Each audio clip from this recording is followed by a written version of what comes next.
um experimento que foi realizado na Universidade da Califórnia, em Berkeley. E esse experimento foi feito recentemente, e olha só que interessante. Foram separados alguns grupos de pessoas. E algumas dessas pessoas dormiam 8 horas por dia, algumas dormiam 6 horas por dia, outras dormiam 4 horas e outras não dormiam nada, viravam a noite toda sem dormir.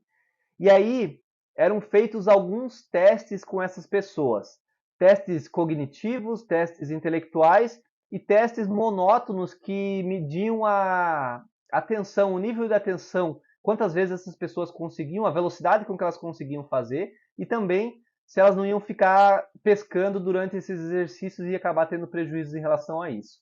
E olha só os resultados, olha que interessante.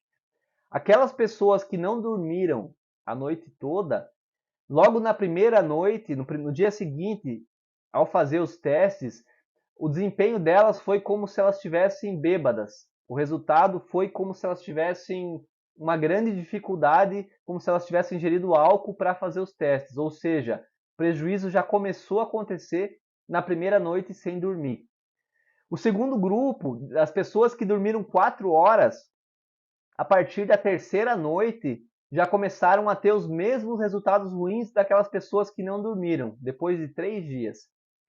Aquelas pessoas que dormiram 6 horas por noite tiveram o resultado igual a das pessoas que dormiram 4 horas a partir de 10 dias. Ou seja, depois de um certo tempo, elas começaram a ter um resultado ruim também, mesmo dormindo 6 horas, comparado com aquelas que dormiam 8 horas.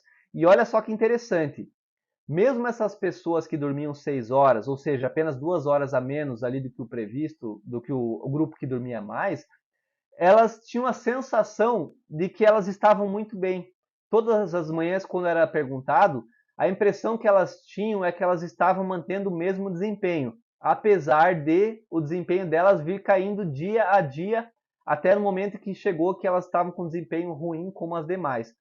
E olha só que engraçado, a percepção delas era de que estavam muito bem. Então, quantas vezes a gente está dormindo menos e está se sentindo bem, está achando que está bem, mas talvez nós podemos estar tendo prejuízos em relação à nossa cognição, em relação ao nosso desempenho intelectual também.